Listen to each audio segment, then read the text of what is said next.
welcome for all of those of you that are in Adelaide with me today, and welcome to everyone online. As I said, we've had about 65 people register for today's event, which is absolutely fantastic. And what a topic it'll be. Today's session is actually the first in a new series that we're kicking off called The Future is Here. And today's event will explore what a hyper-connected world means for you, your business and the economy. For those that haven't met me, my name's Chris Kirk. It's my absolute privilege to run the Startup Hub here in South Australia. And today's keynote will be followed by an expert panel to discuss the rollout of 5G, how it will be an enabler and make the Internet of Things explode.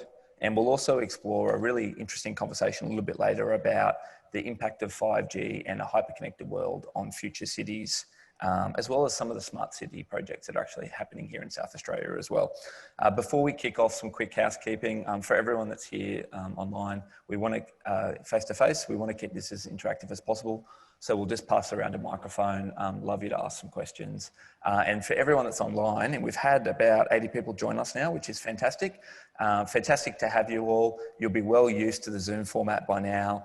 We would like to keep this as interactive as possible. So please submit your questions via chat. I'll pick them up throughout the session and we'll try and answer as many as possible. And thank you for everyone that's pre-submitted questions. We've had about 20 questions come through, which is fantastic. And without further ado, for those of you that are new to Stone and Chalk, our mission is to nurture, connect and propel fantastic entrepreneurs working on some of the world's most pressing problems. We're now supporting over 800 entrepreneurs in Sydney, Melbourne and here in Adelaide, and are hosting a whole range of really interesting conversations like today's. So without further ado, I'd love to welcome Rocky, our keynote speaker for today. Rocky, how are you? You're looking very Men in Black, Mission Impossible, CIA spy today, which is fantastic. But maybe a quick introduction to Rocky Scopelliti. Rocky's a world-renowned futurologist and author, and he's here today to explore what a hyper-connected world, including smart cities, will look like by 2030. For those of you that don't know Rocky, I did a little bit of internet sleuthing last night. His resume is longer than many people. He's been a pioneer in research around the confluence of demographic change associated with millennials and how they're using digital technology. He's a media commentator. He's on a number of boards, and in his spare time, he actually leads Optus's Centre for Industry 4.0 as well. So, Rocky, thank you so much. We're really privileged to have you today, and would love to hear from you for about 10 minutes or so, your take on 5G, a hyper-connected world, and what that means for us. And then we'll kick off a panel discussion to start to delve into some of the audience's questions. But as I said, Rocky, great to have you here, mate, and over to you.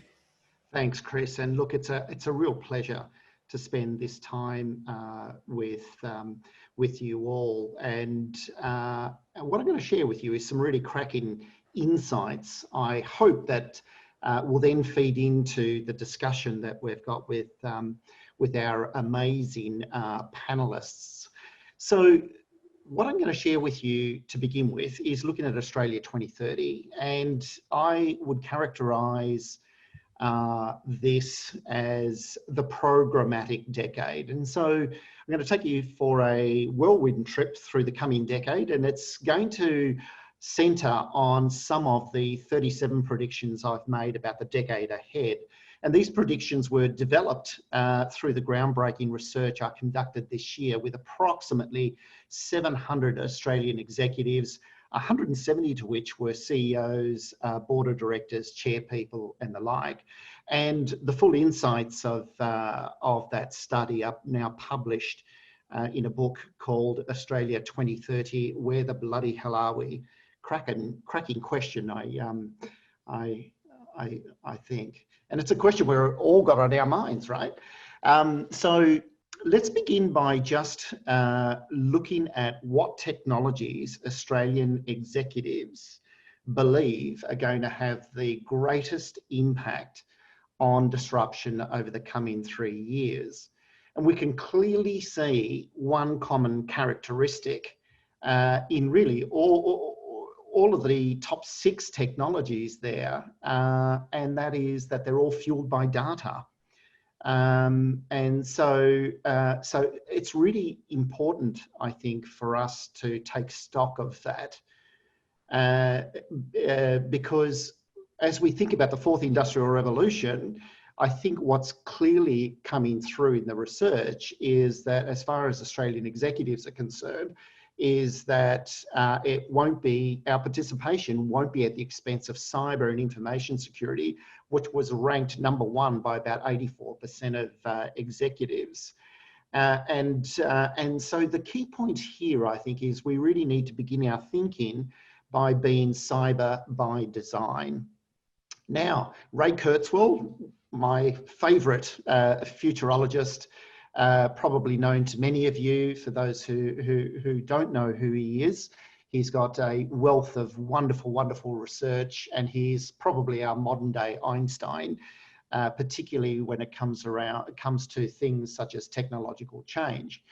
And so Kurzweil his predictions for this decade, noting his reputation for accuracy, will see significant advances in the areas of nanotechnology, robotics, artificial intelligence. And I believe this will be as I mentioned before, the programmatic decade, where technology will allow us to augment our digital, physical, biological, and environmental worlds. In other words, we'll develop the capacity to control and program evolutionary processes through next generation technologies. And so life in 2030 could barely be recognisable if Kurzweil's predictions come true, or if at the very least 87% of them do, which is what his track record has been over many years. And so let's take a look at some of these technological and scientific advances and think about how they might be applied. So by the end of this decade, around 2029, it's predicted that computers will have human-level intelligence. Now, this decade also marks the revolution in advanced robotics, as with artificial intelligence, is expected to surpass what's referred to as the Turing test. And for those of you who aren't familiar with the Turing test, it means that it can pass for a human being. By the end of this decade, we're expected to hit that point. And so what follows then will be an era of consolidation in which non-biological intelligence will undergo exponential growth, eventually leading to the extraordinary expansion contemplated by the Singularity University, to which I follow very, very closely, and perhaps you do too, in which human intelligence is multiplied by billions by the time we get to our 2040s. Now, by the 2030s, nanobots will inhabit our bodies. Nanobots are capable of entering the bloodstream to feed cells and extract waste. And these will exist. Not only they won't necessarily be in wide use, but they'll certainly be in vast experimental stages by the end of the decade, and they'll make the normal mode of human food consumption, possibly obsolete. And as nanobots flow through our bodies, they'll keep our bodies healthy and connected, possibly to the cloud. Now, the other one that I think is really interesting, and that is that by the end of the decade, virtual reality will become reality.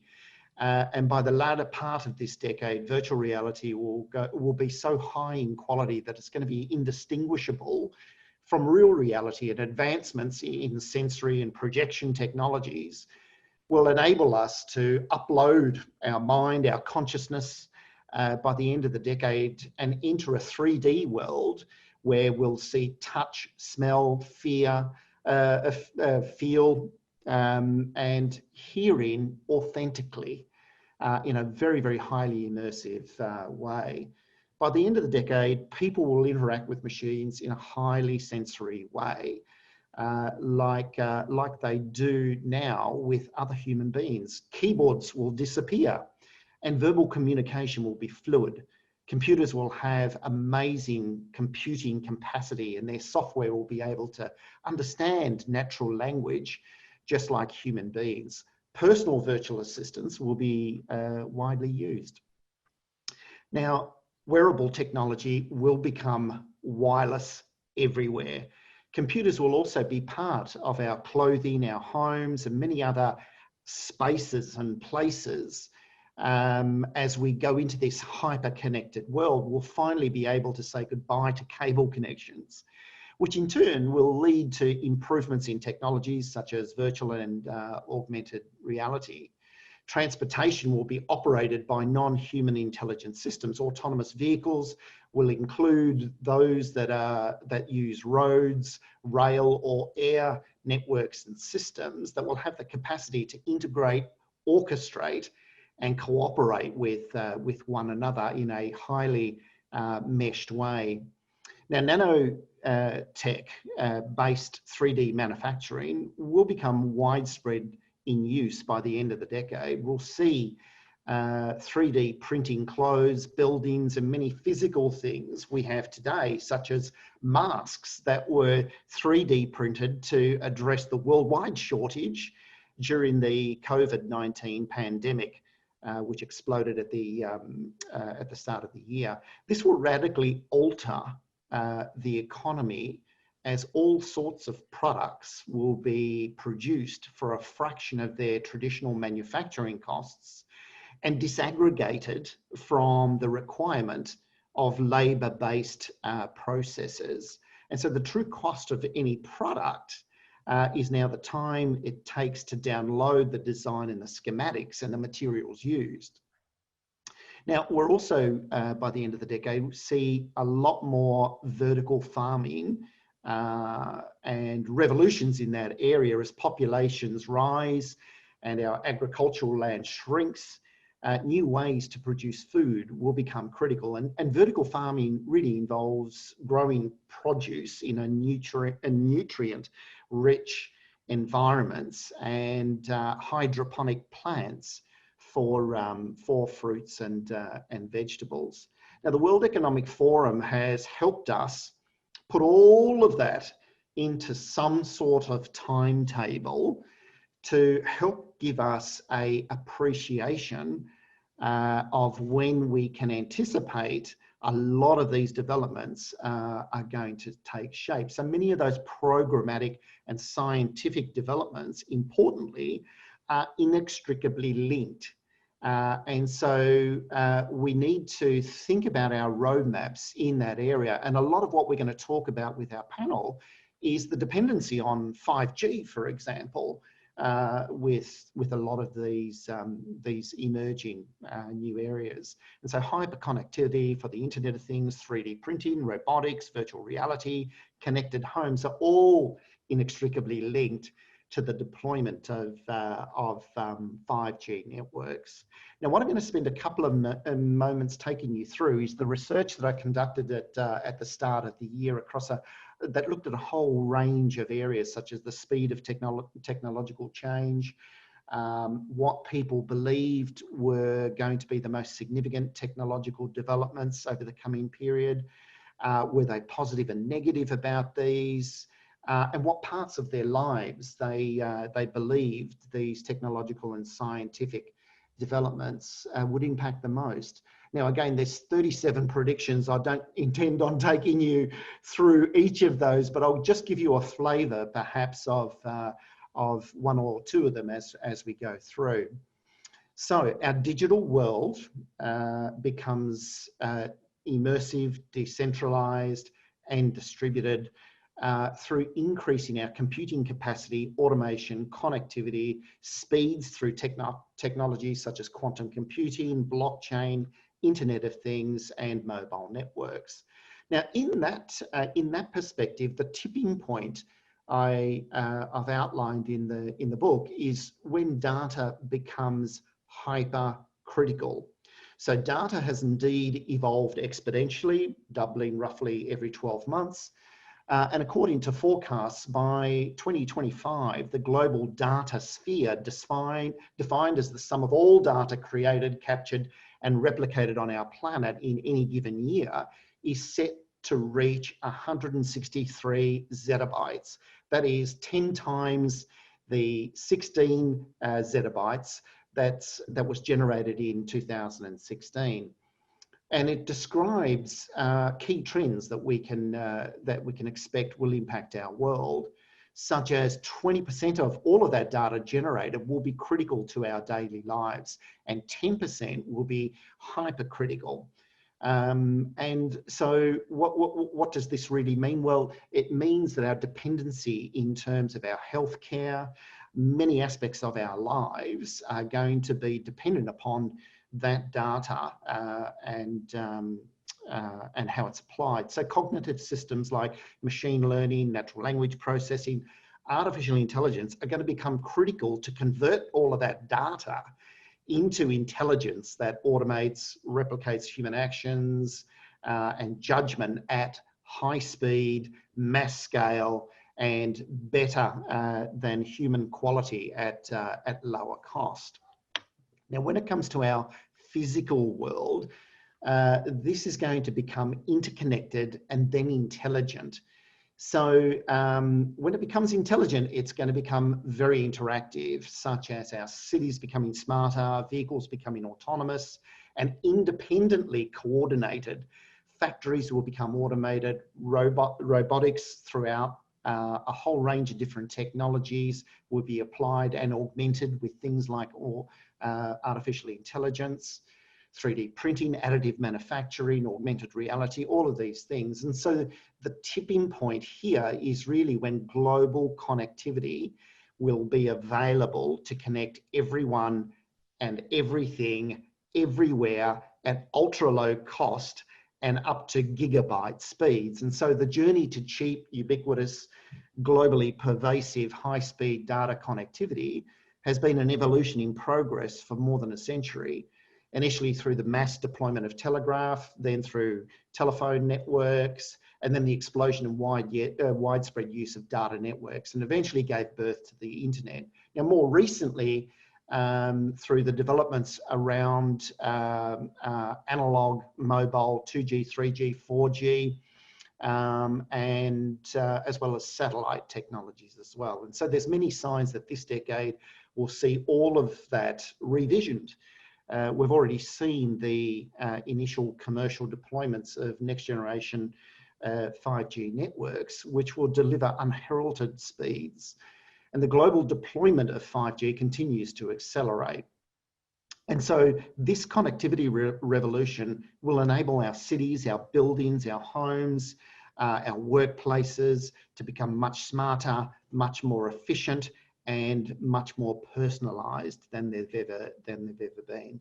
And they'll underpin the shift of our mass transport systems to autonomous vehicles, making those ecosystems a lot more efficient and safer. Okay, let's now take a look at our biological world.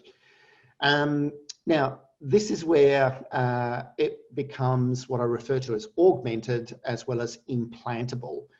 And so our biological world becomes blueprinted, programmatic, and synthetic.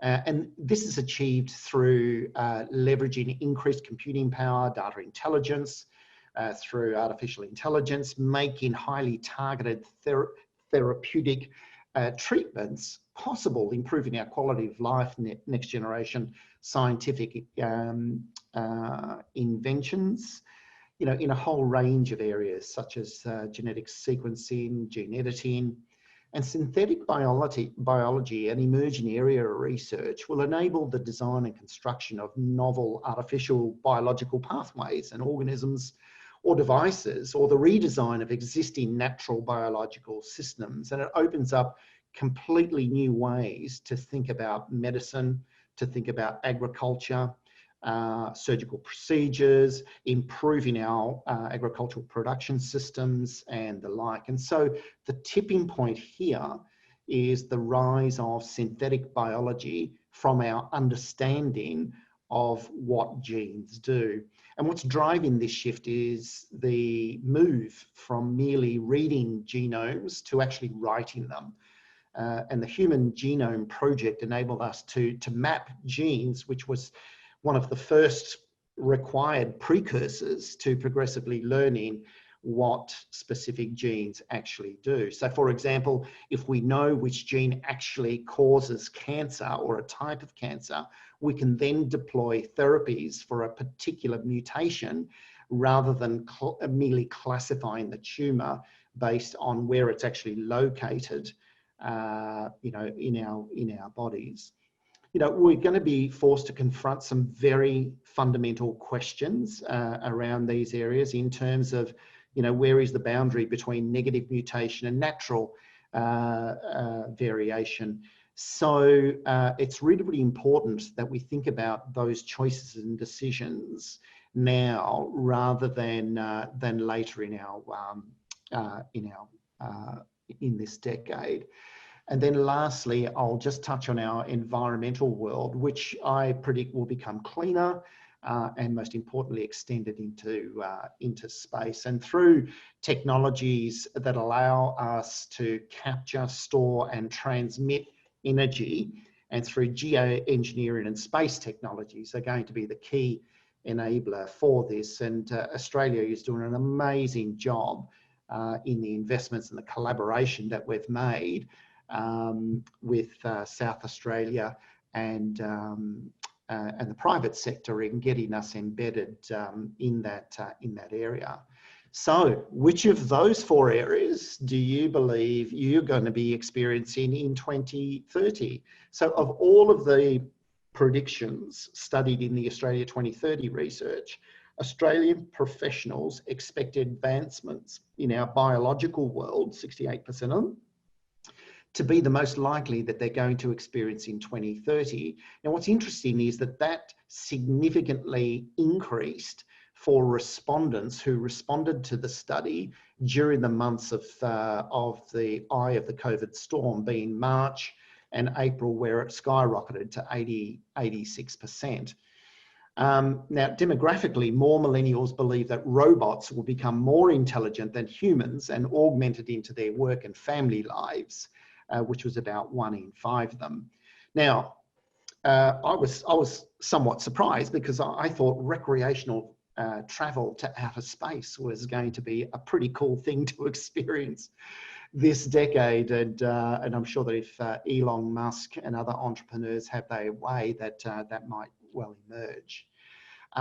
Okay, so which do you think describe your best perspectives on those developments in 2030? And when it comes to a future retrospective view, Australian professionals overwhelmingly, 74%, support the statement that technological and scientific advancements have improved our social, cultural and economic future relative to other statements associated with the pace of change, the rise of Asia and world leadership over the coming decade. And this, I think, is really important because it's speaking to the optimism that exists in our culture that you don't tend to find in other geographies.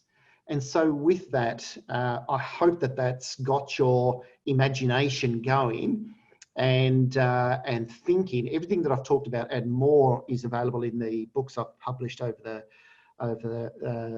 the last few years. I'm now going to hand back to Chris and lead the conversation. Fantastic. Thank you so much, Rocky.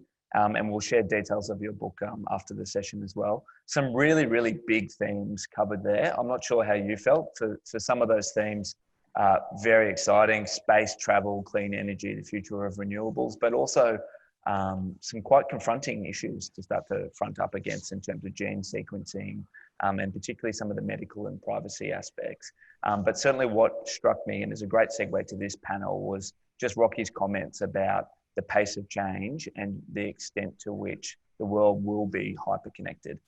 So with that segue, I'd like to invite my panelists up here from Adelaide, Sandra Valance and Dave, come on up. And I'll do some quick introductions. We've got Matt Schultz. Matt, fantastic to have you on board. And Fahim from Optus as well. Fahim, great to have you. And we've been incredibly lucky, I'll take a seat here, to assemble a fantastic panel today. So I'll do some quick introductions and then we'll dive into questions. And for anyone online, encourage you to continue to feed questions through. It's been great. We've had about 5 or 6 come through already.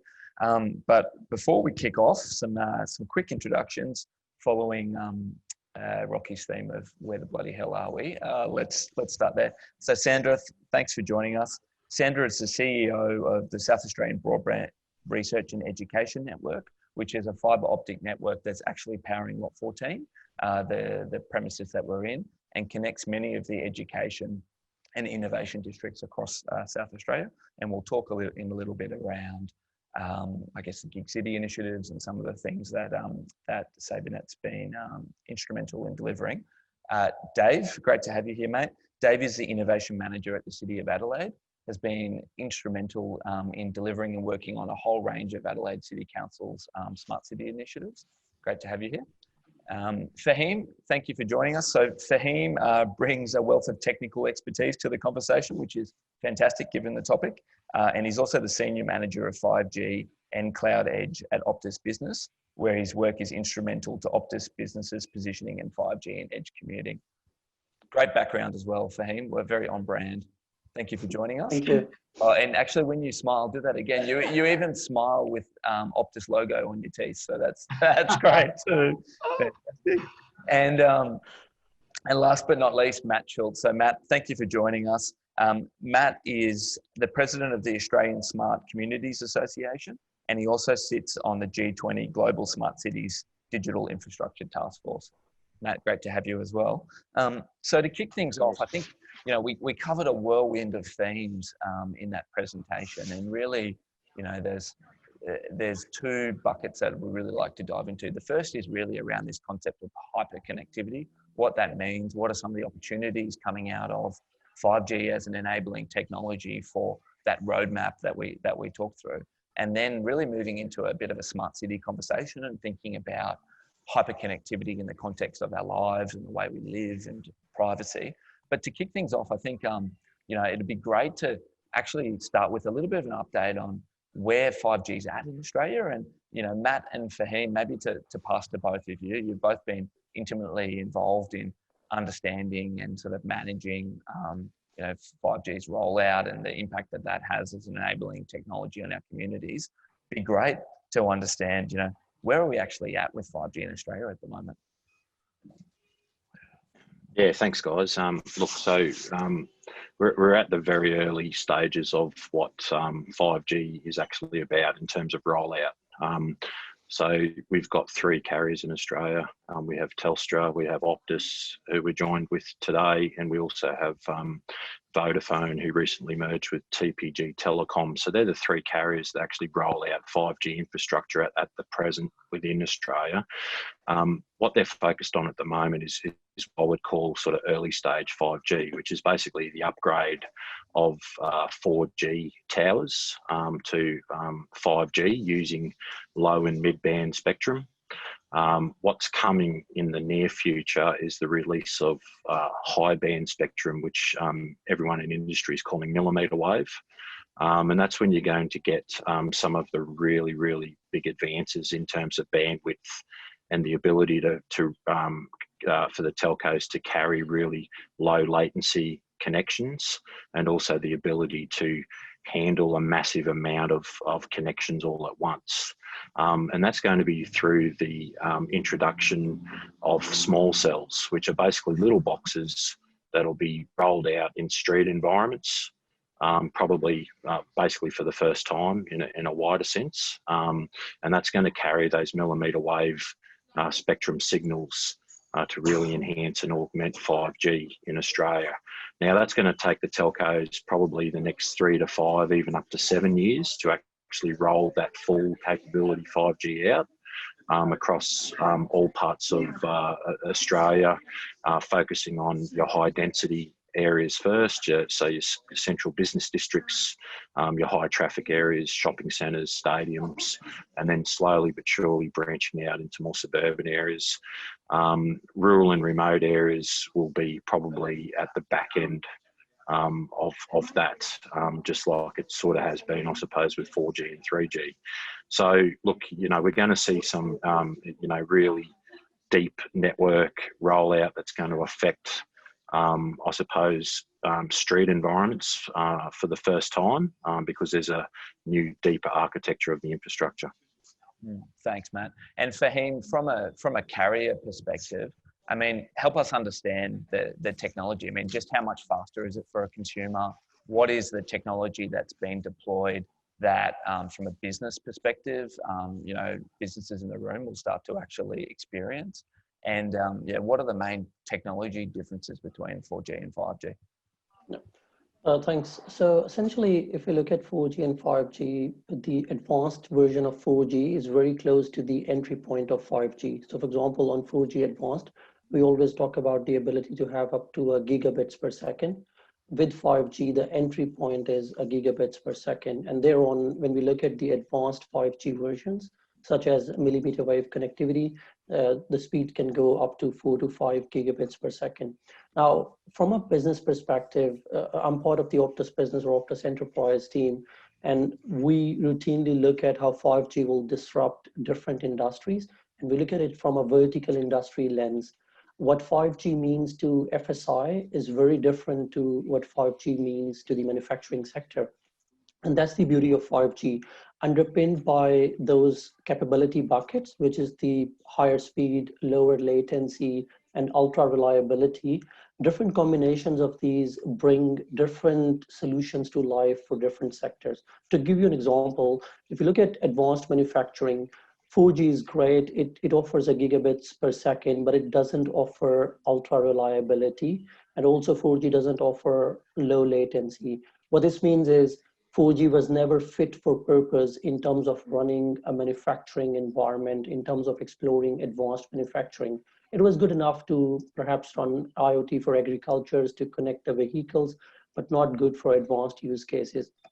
With 5G, what we see is a bit of a paradigm shift where 5G offers that enhanced capability, where 5G is more fit for purpose for a diverse array of use cases. And that's the beauty of 5G. It addresses different challenges in different verticals. That's why we see all the excitement around it. World Economic Forum is excited, the industry is excited, and it creates value for everyone.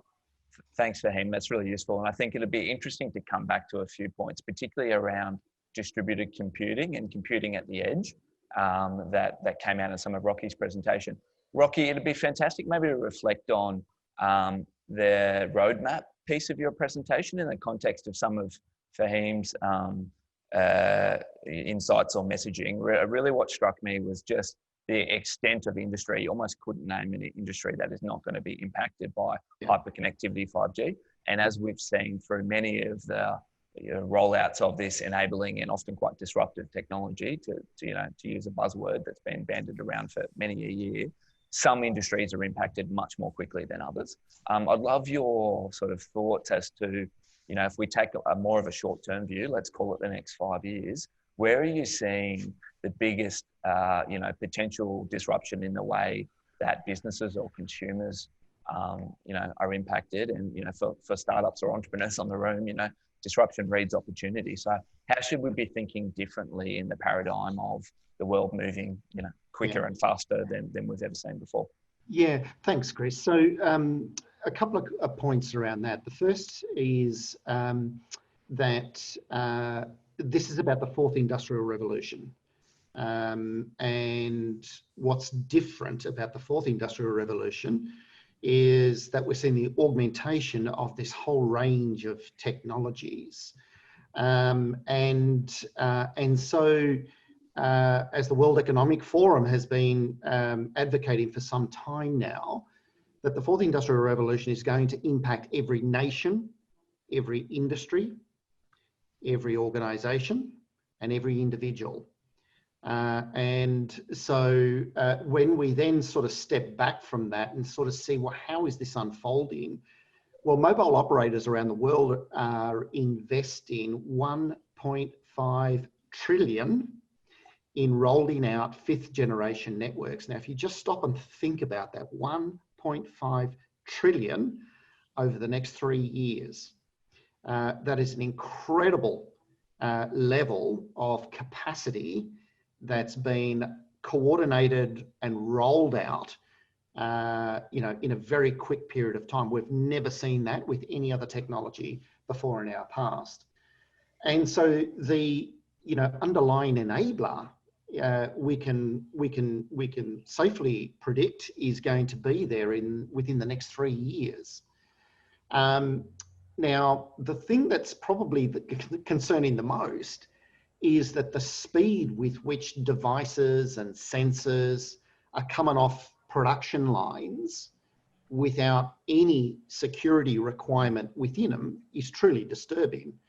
IDC put out some really interesting numbers that showed that although 90% of the devices predicted to hit this hyper-connected Internet of Things world over the coming 5 years, only half of them actually have a security element within it. And so alongside of this hyper connectivity, you're going to have a hyper explosion in cyber and information security risks.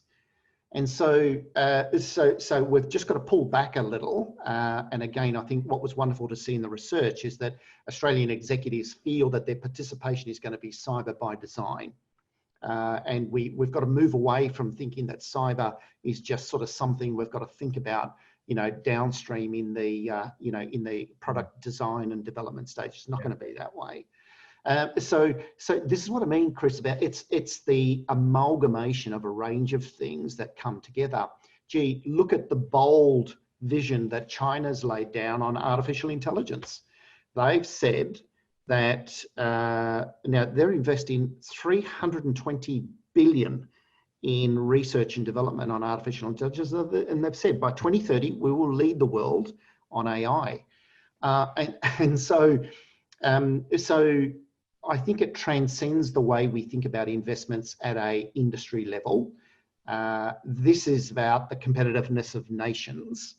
And, you know, my call to arms is to say we really need systems leadership here, which is the collaboration of government, the cooperation of industries, the private sector, the public sector. We have to come together on this. We can't just wait for policy to come out and then react. There's a whole bunch of topics in there: security, you know, competitiveness of Australia as a nation, yep, policy, etc. That are great to unpack. I think it'd be really interesting, Sandra, to get some of your insights, being, you know, instrumental in rolling out Gig City network and the network here in South Australia. I mean, you were really at the forefront of driving what was a big step change for Australia's capability in terms of connectivity, and you would have seen almost a new wave of innovation or, you know, disruption through that process. And also, I'm sure and I know in the conversation we were having earlier, starting to think about, well, what does this next wave of hyper connectivity and the extension of new networks in Australia mean from a security perspective? You know, tell me about the experience of rolling out the network here in Australia. Like, how does that look? How do you think about the future? How do you think about you know, SabreNet in the context of 5G rollout? Love to know a little bit about what's happening. So SabreNet is a bit of an unusual organisation in that, first of all, it's a not-for-profit, and we are actually targeted in Adelaide with a mandate. So our mandate is to support research, education and innovation. So we have our fibre optic network, which goes for about 400 kilometres around Adelaide. We're lucky in that it's in a relatively dense environment. And really the moving into the innovation space was actually in response to the demise of traditional manufacturing and the need to look at how we were going to support entrepreneurial activity. And this was you know, being thought about by the South Australian government, the universities and a whole range of organisations who were looking at that. And basically, you know, there was a good understanding that high-speed broadband was necessary to support the entrepreneurial activity they wanted to see happening in the community and in industry. So what we were able to do was really cost-effectively utilise the network that we had to basically roll out Gig City to 23 innovation precincts around Greater Adelaide, Lot 14 being one of them. Probably the furthest north is Gawler, and then we sort of head down to Tonsley and Science Park to the south. But there's 23 of them around Adelaide, and with that, we could get away from the barriers of entry for many startups and scale-ups, which refer to what used to be the high cost of high-speed internet, and also needing to sign up to lock-in contracts, which were multi-year. So through Gig City, we can provide very inexpensive, almost at a sort of close to a tenth of the cost of probably the closest competitor, gigabit speeds to startups and scale-ups, no lock-in contracts. So that's made an enormous difference to the businesses in those precincts. And last year, we were actually able to do some research to actually sort of validate what sort of impact that gigabit speed was actually having on the innovation precincts. And it was pretty spectacular, actually, and some of the stats that we got back. And I mean, just from an organisation example perspective, so let's say the Institute of Photonics and Advanced Sensing, they have a 3D metals printer now based out at Century, Coast Based Engineering, which is out north. And the process they used to have to collaborate with clients, we're talking really big data, they'd actually be sending around data on hard drives. So, it takes days or weeks. And now with Gig City, they can collaborate and produce with clients in real time.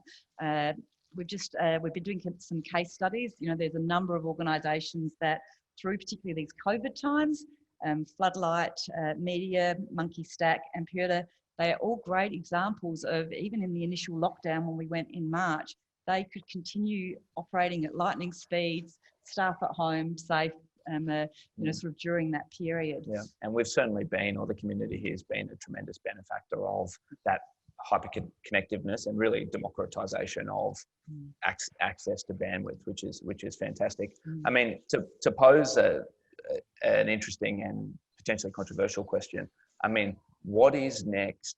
What's after 5G? Is there a 6G, like Matt or Fahim?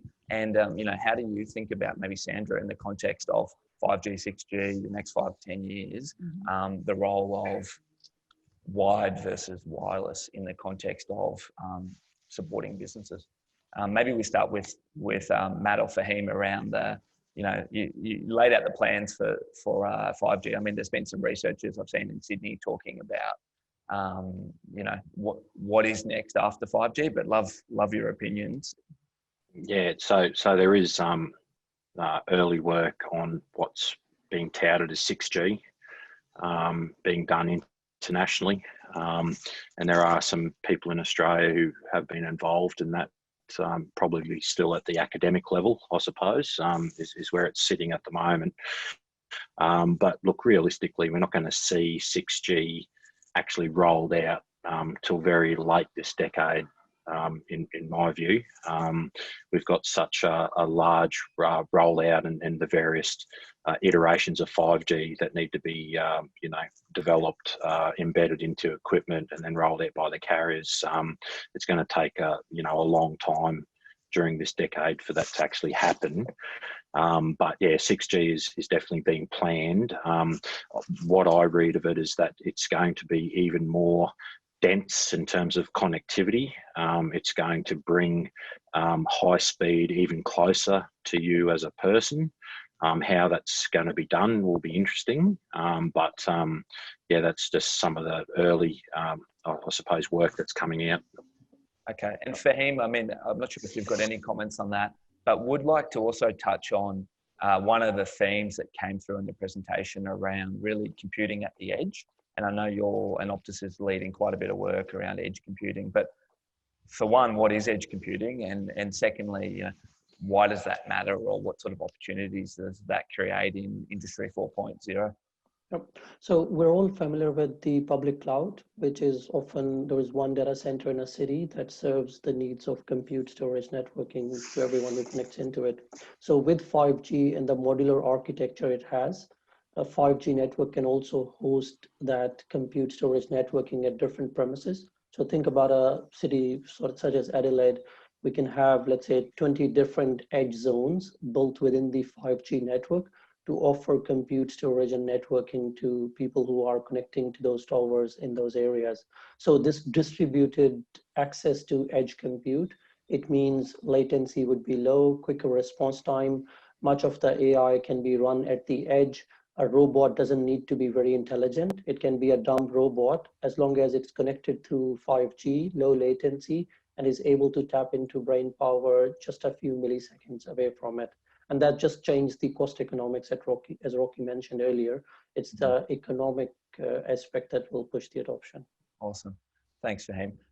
Dave, we might pivot to smart cities. I mean, we talked about a whole number of themes, transport, medicine, etc. But really interesting to understand the city council's position, initiatives that we're running around smart city, and how you and the team think about some of the opportunities that 5G actually might create for us as citizens. Yeah, no, great question. And I think just to sort of start off with the smart cities concept, I think, you know, we're quite lucky here in Adelaide that we are a small, relatively well laid out city, which I think has given, certainly in Australia, an opportunity to test and trial some of this stuff. So, you know, in line with Sandra's comments about the gig city solution, City of Adelaide's had a, you know, it's 10 gig network, which is just about to be completed. So this is a, you know, 10 gigabit fiber network connecting 1,000 buildings.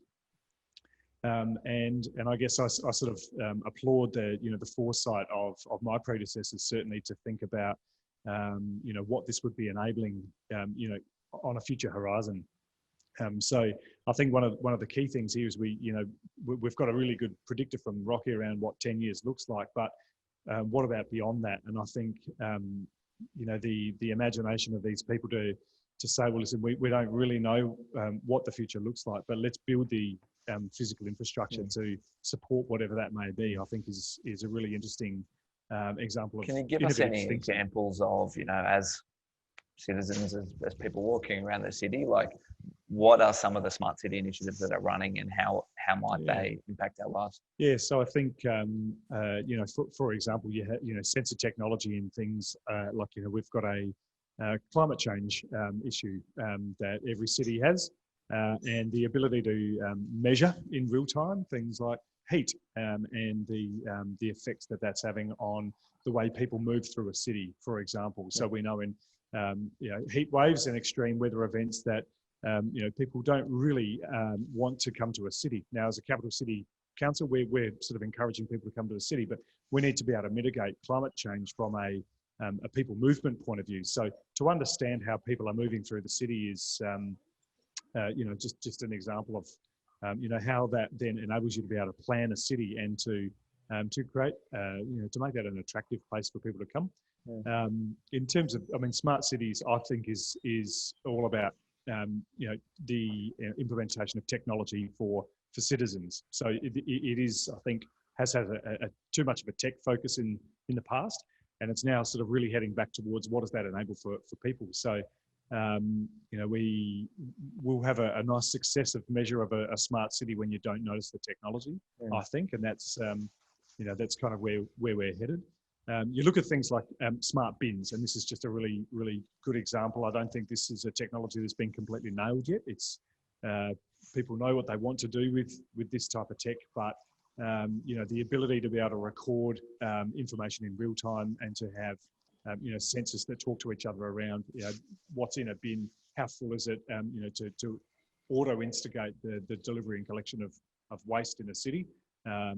You know, that's a really great opportunity to keep a cleaner city, but also optimize, you know, an asset, which is your fleet of vehicles, for example. Matt, I would love to pass to you and get some insights from an Australian perspective around smart cities, particularly in the context of Adelaide clearly making or driving forward leaps and bounds down the hyperconnected smart city route. Like, how is the rollout of smart city enabling infrastructure like the gig city network actually happening across Australia? Where are we at? What are you seeing? What does the future hold? You know, is Australia on track to retain, I guess, relevance or competitiveness from a global perspective, or are we falling behind? Love some insights. And for those that are online, please feel free to continue on the Q&A, and we'll pass to some of your questions, and we've had some great ones in a second. Yeah, certainly. Definitely look, you know, congratulations to City of Adelaide and what's happening there. You know, they're definitely one of the leading lights in terms of the smart cities movement within Australia. As a whole, no, we've got a hell of a lot to do collectively. So we're hearing today about the requirement for digital densification, the requirement of the importance of data to help us, not to dictate our lives, but to help in our lives, help manage our cities, help a more livable, sustainable outcomes that we're all trying to achieve. To do that, we need to put in a heck of a lot more infrastructure, that, and we just don't have that at the moment. You know, there's not one city in Australia that has rolled out the digital infrastructure that's required to actually drive those data outcomes at scale. Adelaide is certainly one of the leading lights, but even they would admit that, you know, there's only parts of their city that they've actually got this type of digital infrastructure, you know, installed, and there's a heck of a lot more that needs to be done. And you can imagine that there's a heck of a lot of other city councils and regional councils that aren't anywhere near where Adelaide is. So look, there's a lot more to do. We need to start treating this as a utility investment. You're not going to get your return on investment on this type of technology in 1 or 2 years, which has, I think, been a mistake of some of the thinking in the past. We need to start building this out as utility, so that, you know, like you would build a road, build a water pipe, you get your return in 10, 20, 30 years, and that's what we need to do with this digital infrastructure. That's great reactions from the room here, and lots of nods and smiles just in terms of, I guess, the amount of investment that we were talking about before in the $1.5 trillion mark. I mean, those are big numbers, and clearly something that individual organisations can't front up against. It becomes very much a Australian national competitiveness question. Rocky, I'm keen to pass to you. We've had some really interesting comments come through around your presentation, and one that struck me as being an interesting reflection point was around COVID in the context of the roadmap you presented, the next 10, 20 years. Has COVID thrown a spanner in the works? You know, are there things that you think are potentially off track? Or is this just a blip, and you know, the $1.5 trillion wave will continue regardless of a bump in the road? Yeah, so thank you for the person who's asked that question. I've reflected on that significantly over the last 6 months, and the best way I can explain it to you is this way. We thought, pre-COVID, we thought the world, and we knew the world was on a exponential curve in terms of the speed, scale, and impact of scientific and technological advancements. I think what COVID has now taught us is that that curve is a lot more steeper than perhaps what we had thought. We've seen, in effect, you know, 5 years of behavioural change in 5 weeks. And so we can't lose sight of this. And I think Matt and some of the discussion before, we sort of hit on this, that when we think about smart cities, for example, it's about people. And we're talking about behavioural change on a global scale, you know, complying to imposed rules. But the derivative of that is that, you know, people are sort of saying, well, you know what, working from home's okay.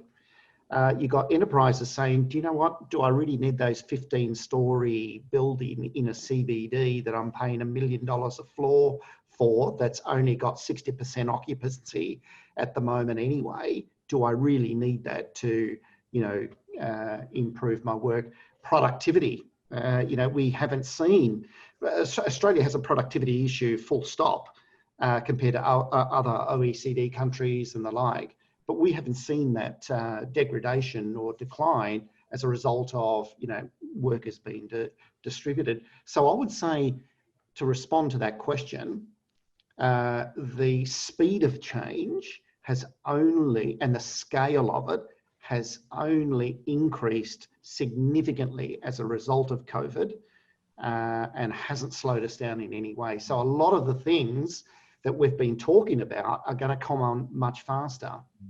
Thanks, Vinay, for that fantastic question.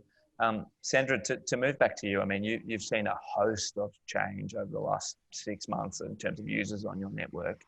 I mean, what has surprised you, and what are you most excited about in terms of the future, which looks like an even more connected world where, you know, if you think about some of the use cases or the amazing things that have been created on the Gig City network, Myriota, companies sending satellites and rockets now, as of yesterday, into space, you know, amazing transformational technology. What do you look at in the future and go, oh, wow, I'm really excited about? So I think the opportunities that actually you can see really benefiting the community. You know, the opportunities that you can see that actually really benefit community, I think, are probably what I find exciting. So things like, you know, when we look at the vertical farming, etc., I think what perhaps sort of worries me is actually how we take the community along. So, you know, when we look at where some of the issues are coming from around data privacy, cybercrime, etc., what we're actually looking at there is what I call the disaffected and the despairing people who, particularly, let's say, in some parts of the world, have no option but to turn to things like cybercrime, which is an incredibly well-paying industry. And if you don't have an alternative and you need to support a family, what are you going to do? And so I'm really excited actually by the opportunities, but I also think we have a challenge as a community to go, how do we take the community with us? Because yes, there's going to be all this technology, but we actually need to provide meaning to all of the community, because otherwise we're just going to have a whole bunch of haves and have-nots. Fantastic. Now, just conscious of time, so we might do a rapid fire final question and we might as well continue that theme. So for everyone on the panel, the thing that you think we must action collectively now, or, you know, you lie awake worried about at night, and the thing that you look at as a future opportunity and go, this is amazing, I'm excited about, and it's an opportunity to be seized by, you know, the entrepreneurs that are on this call. Dave? Yeah, listen, I mean, the thing that I would imagine, if this is not the common concern for most people, is around security. So, and that is the number one thing that we have to manage as an organisation, as individuals, as a nation, is our security. And I think that awareness, education, all these types of things is just something that an organisation of any size is going to have to take on board and be able to manage. And that is really emerging at the moment. I think one of the greatest opportunities that faces, certainly in Australia, is to enable regional Australia. And you look at, you know, what's happening in our farming and ag sectors, I think has been, you know, there's a really big shift culturally and from a societal point of view, where there are not the same number of people producing what is expected to be more amount of food. How does the digital world that surrounds us now enable a lot of that? And we're seeing that as a frontier, but I think we've got a huge way to go in terms of being able to convert that and have some of that technology adopted, and it all pivots around digital connectivity. Perfect. So security and regional Australia. Fahim? Sorry, do you want to rephrase the discussion? Okay, we'll let you think about your answers. It was thing that you're most worried about or needs to be action now, and opportunity for the future. Matt, what about from you? Yeah, look, we need to build the right type. It starts with digital connectivity, and what we've got rolled out across Australia is not what we're going to need to be viable and competitive worldwide in the next 5 to 10 to 15, 20 years. So digital infrastructure is BAU, no more business cases, no more strategies. We just got to get on and just build it and get it rolled out. Okay. Rocky, any final comments from you? Yeah, look, the one I would lean towards, I think has been the most important, is what I refer to as systems leadership. So if we see, you know, if we look at, you know, the tragic events of 2019, early 20, in terms of the bushfires, and the relationship between, you know, our political parties, businesses, emergency services, and then we look at our response to COVID, and, you know, the level of coordination, collaboration, and between the private sector, public sector, you know, governments, that's what gets stuff done. And so I'd hate to see us retreat back to a, you know, command and control, government knows best approach to policy this coming decade, because I think that's going to leave us in the dark. And if we should never lose sight of the fact that we know we can do this, and our reference point is what South Australia and the federal government and the private sectors have done with our space industry. That is a classic example of systems leadership. Now imagine if we applied that in the areas of, you know, 3D manufacturing, artificial intelligence, all of a sudden you get these incredible new ecosystems emerging that's going to allow entrepreneurship to really flourish. So systems leadership to me is the single most important thing I think we need to come together on. Perfect. And last but not least, Fahim? So to explore that hyperconnectivity, I think it's an ecosystem approach. So essentially, as a telco, Optus alone cannot unlock the value that is created by this hyperconnectivity. It has to be Optus, the city councils, and everyone in the ecosystem working collaboratively to unlock that for everyone. So collaboration is really key to win in this area. Perfect. Okay, well, thank you, everyone. Thank you, panelists, for a really interesting discussion. A lot of themes in there to unpack. I feel like we could almost run an event on each one of those. Thank you, everyone that joined us online. We will be sharing a copy of this presentation, as well as a quick survey for those online that'll pop up, and we encourage you to fill in so we can make our events even better moving forward. And on that note, thank you, everyone, for coming, and enjoy the rest of your day.